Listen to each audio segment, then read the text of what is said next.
헌신하는 자들에게 갚으시는 하나님, 헌신하는 자들에게 갚으시는 하나님이라는 제목으로 말씀 전하겠습니다. 오늘 본문 말씀은 제사장과 레위인의 분깃과 기업에 대한 규례, 그리고 레위인의 중앙 성소로의 전출에 대한 규례를 언급하고 있습니다. 이러한 본문의 내용은 민수기 18장에 상세히 기록되어 있는데, 오늘 본문 말씀은 그 내용을 요약해서 제시하고 있다라고 할 수가 있을 것입니다. 이러한 본문 말씀을 통해서 하나님께서 우리에게 주시는 영적 교훈을 살펴보도록 하겠습니다. 첫째는 성도는 세상에서 기업을 받지 못한 영적 레위인이다라고 할 수가 있다는 것입니다. 1절, 2절 말씀해 보시면 레위인은 이스라엘 중에서 기업을 얻지 못했습니다. 그 이유는 하나님께서 그들의 기업이 되시기 때문이다라고 말씀하고 있습니다. 1절, 2절 말씀해 보시면 레위 사람 제사장과 레위의 온 지파는 이스라엘 중에 분깃도 없고 기업도 없을지니 그들은 여호와의 하제물과 그 기업을 먹을 것이라. 그들이 그들의 형제 중에서 기업을 가지지 않을 것은 여호와께서 그들의 기업이 되심이니 그들에게 말씀하심 같으니라 라고 말씀하고 있습니다.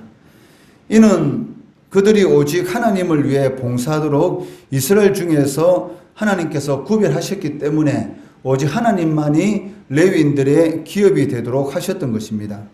만일 레위인들에게도 기업으로서 토지나 다른 어떤 생산 수단들이 주어졌다면은 그들은 하나님을 섬기는 일에만 매진할 수 없었을 것이고 자연스럽게 그 섬기는 직분에 태만해질 수밖에 없었을 것입니다. 개척교회를 하다 보면 이 재정적으로 여러 어려운 그런 일을 당할 때에 어쩔 수 없이 이 목회자가 일을 해야 되는 그런 경우가 생길 수도 있습니다. 그러다 보면 그 실질적으로 이 목회에 전념한다는 것은 상당히 어려운 그런 일들을 이렇게 볼 수가 있는데, 마찬가지로 만약에 레위인들에게 어떤 하나님이 아닌 다른 그 생산 수단들이 주어졌다면은 당연히 하나님을 섬기는 일에 전적으로 매진할 수 없고 자연스럽게 그 섬기는 직분에 대해서 태만해질 수밖에 없다는 것입니다. 그렇기 때문에 하나님께서는 레위인들에게 그 기업을 주시는 대신에 하나님을 기업으로 삼도록 하시고 이스라엘 백성들이 하나님께 바치는 그 예물로 이 생계를 유지하도록 하시는 것을 볼 수가 있습니다. 이와 마찬가지로 오늘날 성도들도 구약의 레위인들처럼 하나님을 섬기도록 그 세상으로부터 거룩히 구별된 영적 레위인들이다라고 할 수가 있을 것입니다. 물론 성도들은 그 목회자와는 다르게 다 직업을 갖고 있고 또 거기서 나오는 수입으로 생계를 유지하고 있습니다. 그러나 성도들 또한 궁극적으로는 그 세상에서 분깃이 없는 자들이다라고 할 수가 있다는 것입니다. 왜냐하면 이 세상을, 즉 땅에 소망을 두고 살아가는 그 세상 사람들에게 이 세상은 기업으로 주어졌다는 것이죠. 그러니까 성도들에게 기업으로 주어진 것은 무엇입니까? 이 세상을 하나님께서 성도들에게 기업으로 주신 것이 아니고 오히려 이 세상으로부터 불러내셨다라고 하나님께서는 말씀하고 계시다는 것입니다. 그렇기 때문에 성도는 이 세상에서 무엇을 얻기 위해서 거기에 소망을 두고 집착해서는 안 된다는 것입니다. 성도들의 시민권은 하늘에 있는 것이고 또 성도들은 하늘에 소망을 두고 살아가는 사람들이기 때문에 이 세상에 소망을 두고 집착하는 그러한 삶은 이 세상으로부터 영적 레인으로 불러내신 그런 하나님의 뜻과는 전혀 상관이 없는 그런 삶을 살아가게 된다는 것입니다. 그렇기 때문에 성도는 이 구약의 레위인들처럼 세상으로부터 구별하시고 불러내신 하나님께 이 소망을 두고 하나님을 기업으로 살아가야 한다라고 오늘 본문은 말씀하고 계십니다. 성도가 하나님께만 소망을 두고 하나님을 기업으로 삼고 또 세상을 집착하지 않고 살아갈 때에 하나님께서는 이 레위인들의 삶을 풍성하게 해주신 것처럼 성도들의 삶도 영육간에 풍성하게 해주신다는 것입니다. 이스라엘 백성들이 광야 40년 동안 그 사람이 살 수 없는 그러한 환경 가운데서 부족함이 없이 그 40년 동안 살아갈 수 있었던 그 원인이 무엇입니까? 바로 하나님이 기업이 되셔서 이스라엘 백성들의 모든 필요를 이게 공급해 주셨다는 것이죠. 광야 40년 동안 이스라엘 백성들이 그 하나님의 초자연적인 이런 능력을 체험하면서 풍성한 삶을 살아갈 수 있었던 그 힘이 무엇이냐면 하나님을 바라봄입니다. 그 광야의 소망을 둘 수가 없죠. 이스라엘 백성들은 광야의 소망을 둘 수 없는 그런 환경이었습니다. 광야에서 이스라엘 백성들이 할 수 있는 것이 무엇이겠습니까? 거기서 농사를 지을 수가 있습니까? 그렇다고 물도 없는 곳에서 자신의 힘으로 땅을 파서 물을 얻을 수가 있습니까? 아니면 곡식을 거기에서 얻을 수가 있습니까? 이 광야라는 곳은 아무것도 의지할 수 없는 그러한 장소입니다. 그렇기 때문에 이 광야 40년 동안 하나님의 이런 초자연적인 역사, 하늘에서 만나가 내리고 반석에서 물이 솟고 그리고 메추라기 고기를 먹을 수 있는 이런 있을 수 없는 그러한 그 하나님의 이런 능력을 체험할 수 있었던 그 힘이 무엇이냐면 그 하나님을 바라보는 것. 그러니까 다른 것을 바라보지 않았다는 것이죠. 오직 하나님을 바라볼 때에 그러한 생각지도 못했던 그런 능력의 하나님의 은혜를 체험할 수가 있다는 것입니다. 오늘날 우리 성도들의 삶 가운데 이러한 하나님의 그 능력을 체험하지 못하는 그런 이유가 무엇이겠습니까? 하나님은 분명히 하나님의 자녀들에게 공급해 주시는 하나님이시다라고 말씀하고 있습니다. 부모가 자녀에게 필요한 모든 것들을 채워주는 것처럼 하물며 천지 만물을 창조하신 하나님께서 구하는 자들에게 반드시 그러한 모든 것들을 채워주신다라고 약속하고 있는데도 불구하고 우리의 삶 가운데 왜 그렇게 무엇인가 모르는 이런 허전함, 이런 부족함, 그런 것들을 느끼며 살아가야 되는 그 이유가 무엇입니까? 그것은 그 하나님을 바라보지 않는다는 것이죠. 너무나 우리의 삶이 부족한 것이 없고 하나님이 없어도 살아갈 수 있는 저 가나안 땅에 들어가는 이스라엘 백성들이 자신의 힘으로 이제는 농사를 지을 수 있는 그런 환경이 주어졌을 때에 하나님을 바라보는 것이 아니라 오히려 그 땅에 비를 공급해 준다는 그런 바알을 쳐다본 것과 같은 그러한 현상들이 오늘날 성도들의 삶 가운데 그 나타나고 있기 때문에 궁극적으로 분명히 하나님은 살아계시고 하나님은 그 이 세상의 모든 것들을 섭리하고 계시는데도 불구하고 그러한 역사가 성도들의 삶 가운데 일어나지 않고 있다는 것이죠.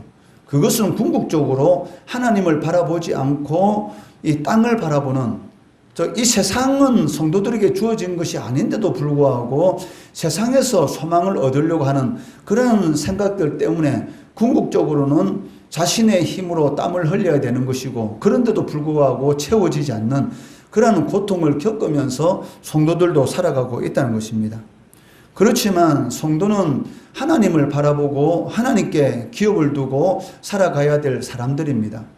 그렇게 살아갈 때에 하나님께서는 레위인들의 삶이 부족함이 없는 그러한 삶을 살아가도록 해주신 것처럼 풍성한 삶을 누리도록 해주신다는 것입니다.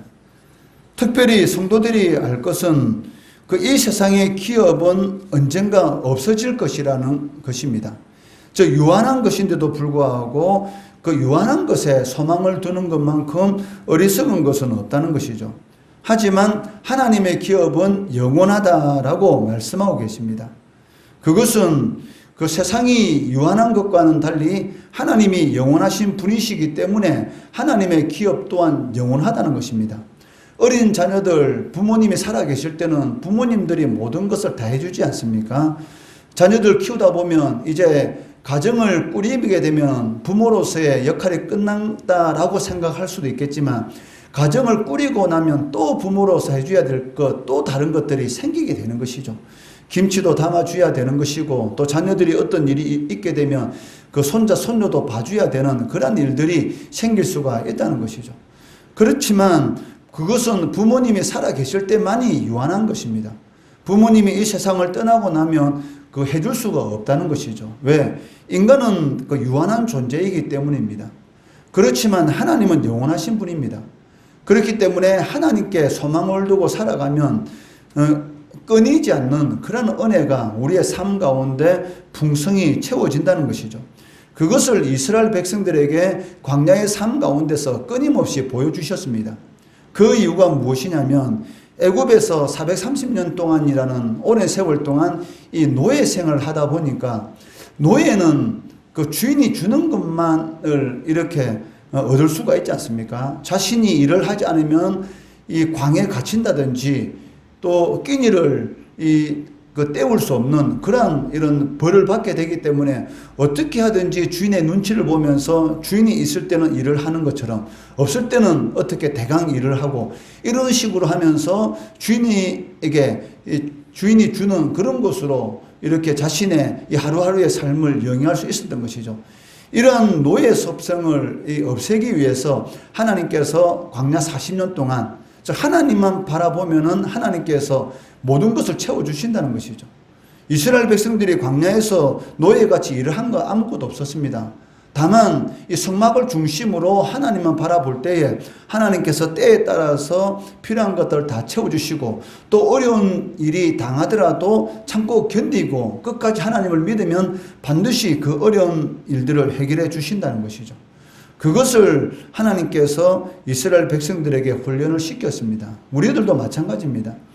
우리가 유한한 세상을 바라보는 것이 아니라 영원한 우리의 기업 되신 하나님을 바라볼 때에 하나님께서는 반드시 우리의 필요한 모든 것들을 채워주신다는 것이죠. 그렇기 때문에 하나님을 기업으로 삼는 성도가 가장 복된 자다라고 할 수가 있습니다. 똑같이 신앙생활을 하면서도 하나님을 기업으로 삼는 성도가 있고 세상을 기업으로 삼는 성도도 있다는 것이죠. 어떻게 성도가 세상을 기업으로 삼습니까? 그렇지만 실질적으로 세상을 기업으로 삼고 세상을 의지하면서 살아가는 성도도 많다는 것입니다.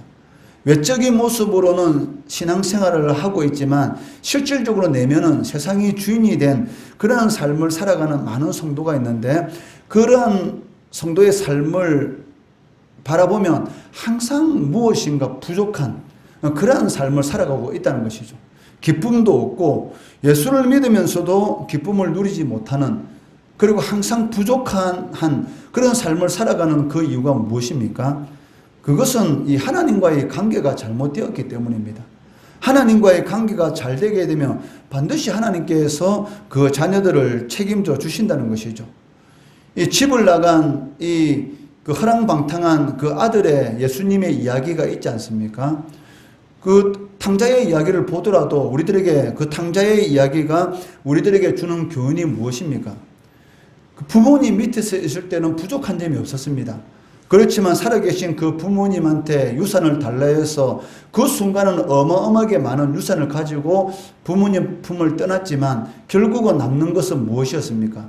그 돼지가 먹는 쥐염 열매도 먹지 못하는 그런 어려운 일을 겪게 되는 것이고 그런 어려운 일을 겪게 될 때에 자기 집에 있는 아버지 슬하에 있는 종들도 부족함이 없이 살아가는데 내가 이게 무엇인가 라는 것을 깨닫고 회개하고 아버지 앞에 돌아왔을 때에 다시 채워주시는 아버지의 은혜를 하게 되지 않습니까?